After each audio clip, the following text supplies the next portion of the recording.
Good morning students. BSc part first year unit third and paper third also हम पढ़ रहे थे bryophytes के बारे में। ठीक है, तो हमने कल की क्लास के अंदर ब्रायोफाइटा हम पढ़ रहे हैं यहाँ पे। ठीक है, तो कल की जो क्लास थी हमारी उसके अंदर हम यहाँ पे ब्रायोफाइट्स के वेजिटेटिव रिप्रोडक्शन पढ़ रहे थे। क्या पढ़ रहे थे? वेजिटेटिव रिप्रोडक्शन पढ़ रहे थे, जिसके अंदर हमने अपस्थानिक शाखाएं और थैलस के वृत्त भागों में विखंडन, ये दो टॉपिक हम इसमें पढ़ चुके हैं। ठीक है, तो आज इसमें नेक्स्ट इसी के अंदर लिखिए मॉस में प्रोटीनीमा से थर्ड है ये। ठीक है, मॉस में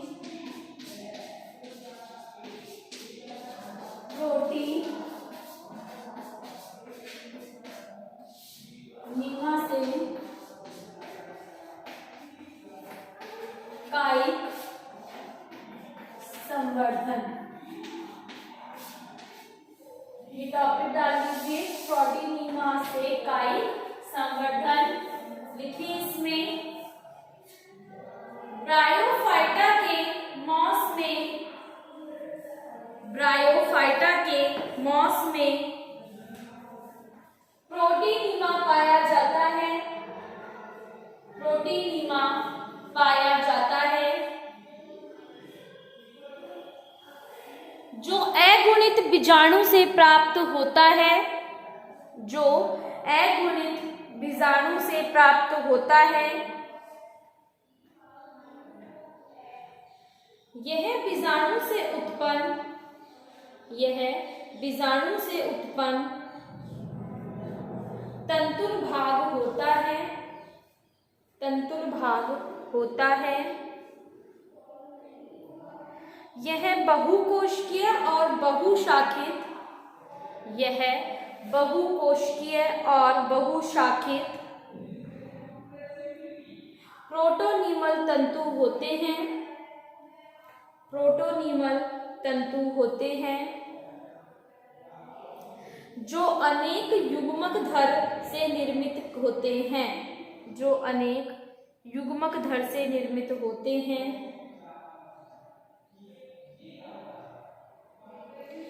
एक प्रोटीनीमा से, एक प्रोटीनीमा से मॉस पादप, मांस पादप तथा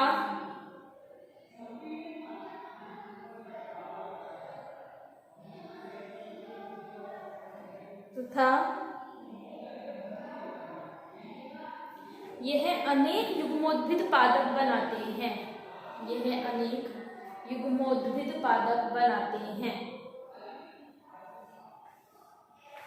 नेक्स्ट फोर्थ डाल लीजिए, कंद द्वारा कायिक संवर्धन। फोर्थ है कंद द्वारा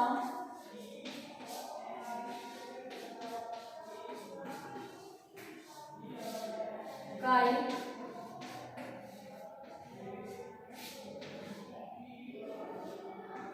संवर्धन।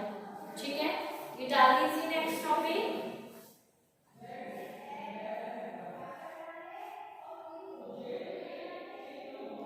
देखिए इसमें ब्रायोफाइटा में, ब्रायोफाइटा में वर्षा ऋतु के बाद, वर्षा ऋतु के बाद प्रतिकूल परिस्थिति में, प्रतिकूल परिस्थिति में कंद विकसित होते हैं, कंद विकसित होते हैं। यह अधिकतर लीवर वर्ट में पाए जाते हैं, यह अधिकतर लीवर वर्ट में पाए जाते हैं। प्रत्येक कंद गोलाकार गेंदनुमा संरचना, प्रत्येक कंद गोलाकार गेंदनुमा संरचना वाले होते हैं।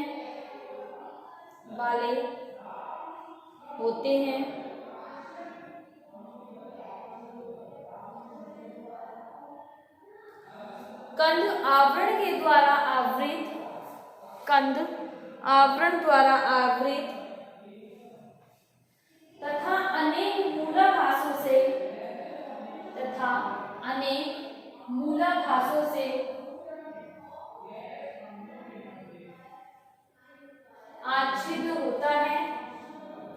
आच्छादित होता है।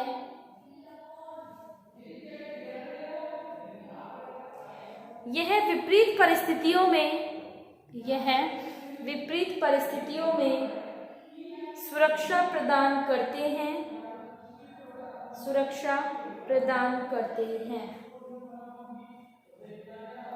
For example रिक्शिया। ठीक है, ये हो गया कंद के द्वारा। जब कंद वर्षा ऋतु में क्या होते हैं, अंकुरित हो जाते हैं, और अंकुरित होने पे ये क्या कर लेते हैं, वातावरण में एक कंद का निर्माण कर लेते हैं और एक नया थैलस का निर्माण कर लेंगे, है ना।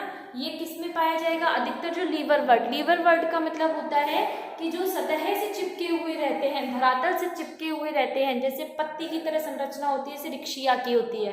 ठीक है, ये होते हैं।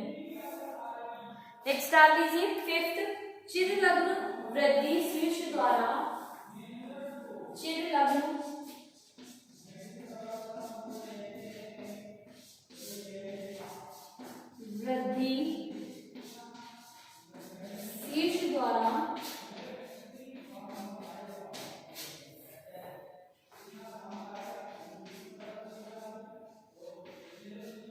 संवर्धन।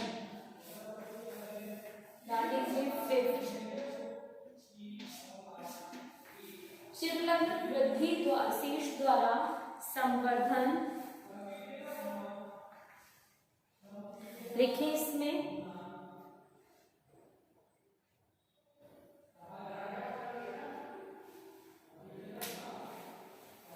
इसमें अनेक जातियों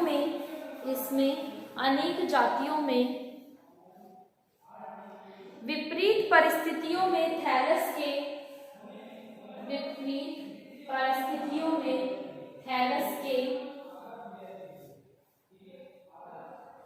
शीर्षस्थ भाग के अलावा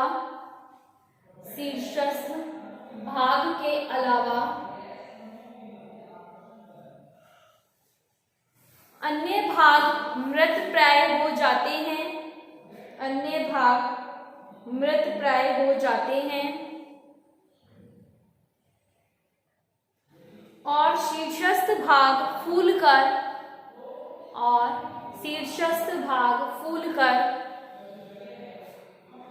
मोटे हो जाते हैं तथा भोजन इत्यादि से युक्त रहकर मृदा में सुरक्षित दबे रहते हैं।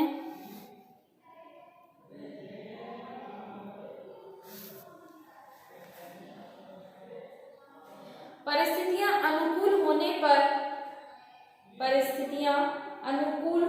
पर यह पुनः वृद्धि करके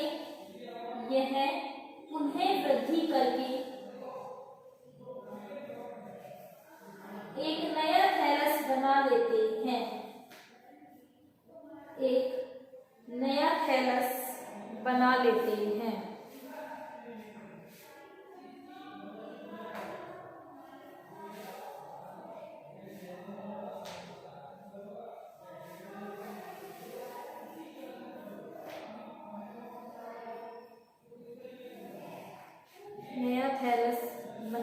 हैं। ठीक है, ये हो गया चिरलग्न वृद्धि शीर्ष द्वारा। नेक्स्ट लिखिए क्लेडिया द्वारा संवर्धन।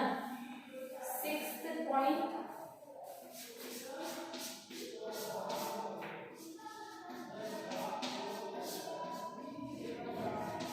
क्लेडिया द्वारा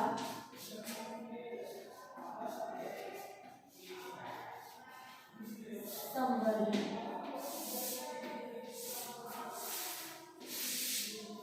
क्लेडिया द्वारा संवर्धन लिखें इसमें।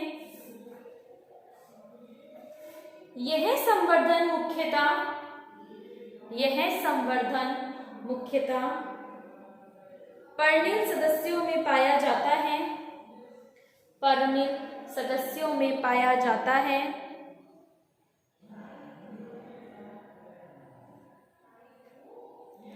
मुख्य पादप से अलग हुए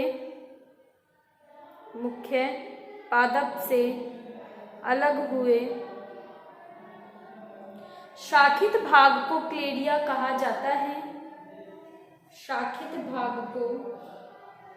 कहा जाता है।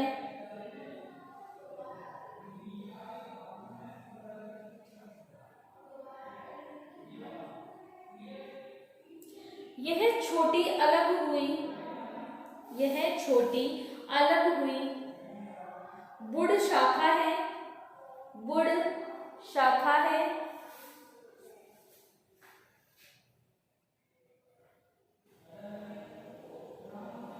पत्तियों से उत्पन्न पर्णिल क्लेडिया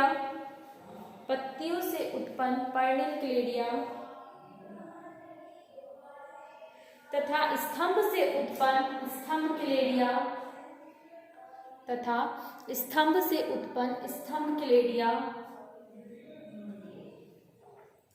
दोनों इसके उदाहरण होते हैं।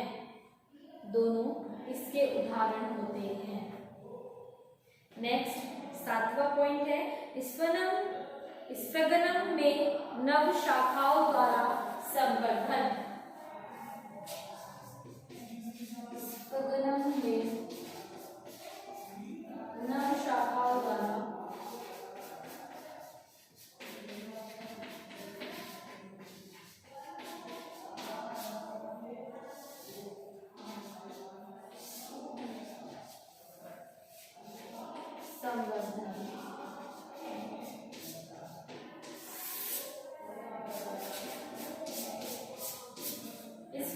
में नव शाखाओं द्वारा संवर्धन लिखें इसमें। स्फगनम में नव शाखाओं के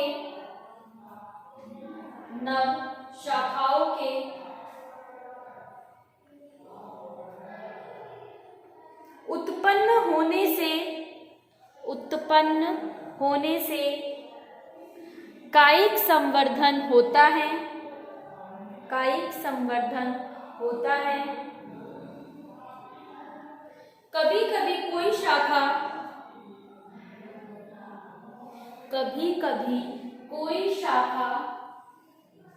सीधी होकर ऊपर बढ़ने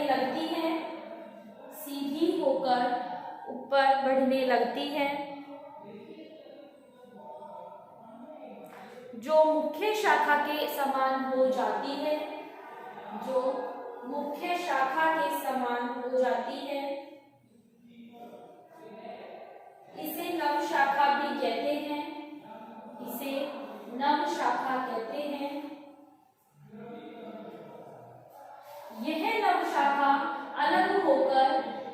यह नव शाखा पादप से अलग होकर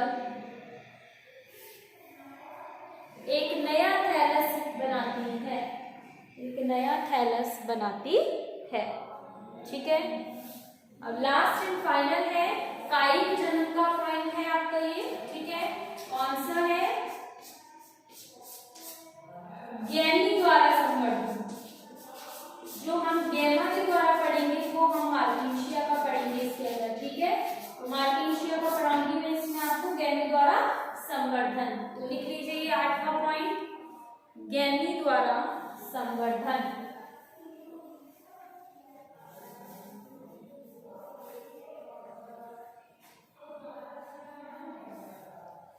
लिखें इसमें मार्किंशिया में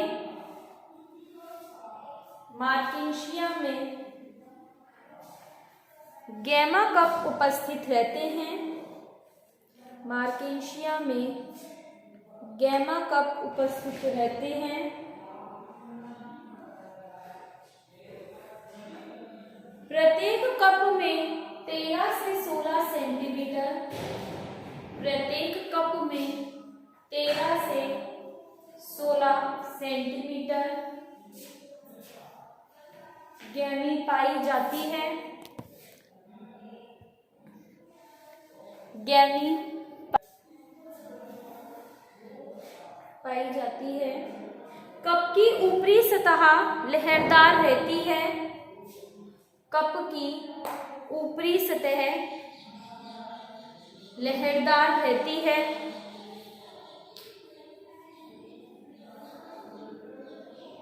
लहरदार रहती है। प्रत्येक गैमी हरी छोटी डिस्क, प्रत्येक गैमी हरी छोटी डिस्क समान द्विउत्तल संरचना होती है। द्विउत्तल संरचना होती है जो एक छोटे वृत्त से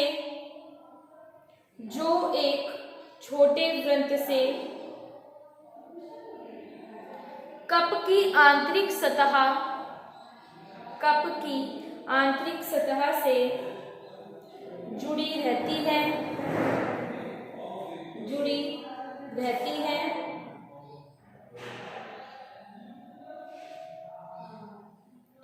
इस सतह पर चिपचिपे रोम उपस्थित रहते हैं।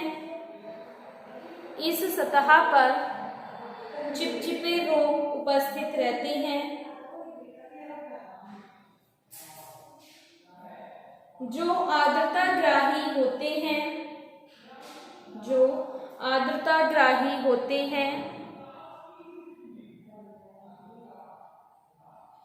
यह पानी सोखकर फूल जाते हैं।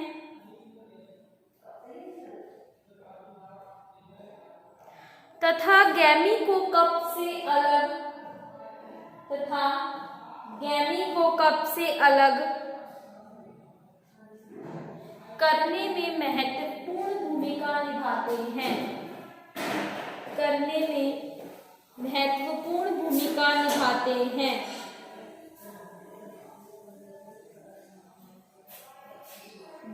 में पर्णहरित कोशिकाएं,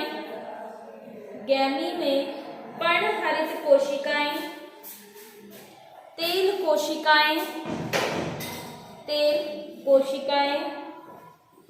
तथा मूलाभासीय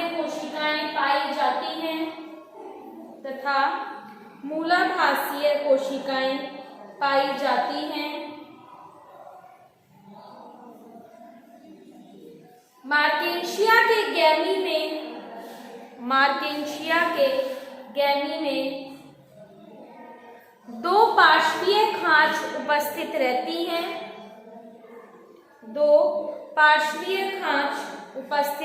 हैं। जहां पर वृद्धि बिंदु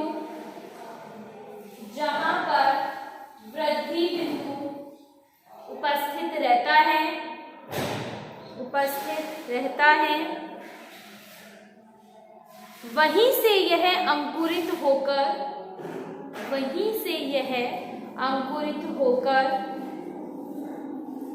नया पादप बनाती है। ठीक है, तो ये हो गया गैमी। जो हमारे इसमें गैमा कप होते हैं, उन गैमा कप्स के अंदर क्या रहती है? गैमी रहती है, जो 13 से 16 सेंटीमीटर बड़ी होती हैं। कैसी होती हैं? 13 से 16 सेंटीमीटर तक बड़ी होती हैं। कौन? गैमी। ठीक है, अब हम इसके डायग्राम्स को देखेंगे। ब्रायोफाइट्स का आपका जो वेजिटेटिव या कायिक रिप्रोडक्शन है वो कंप्लीट है।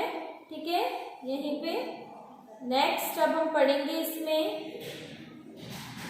इसका डायग्राम गैमी मार्केशिया।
डायग्राम को।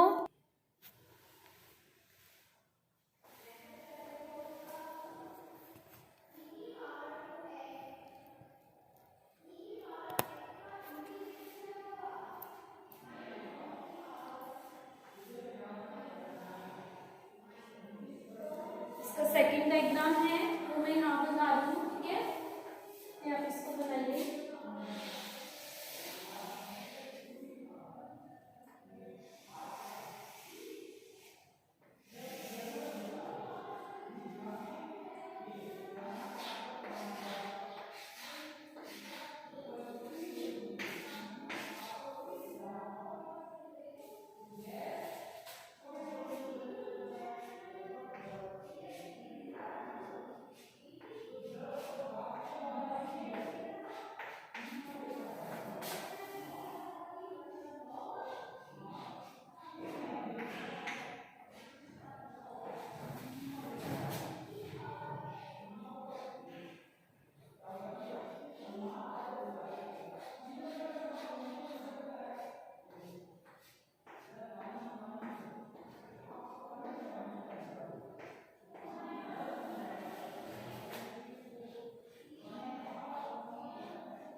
ये भी इसी का है, मार्केंशिया में गैमी, दोनों डायग्राम बना लीजिए, ठीक है। मार्केंशिया का गैमा कप है। आज का टॉपिक आपका यही कंप्लीट होता है। नेक्स्ट क्लास के अंदर हम इसमें सेक्सुअल रिप्रोडक्शन के बारे में डिस्कस करेंगे। Thank you.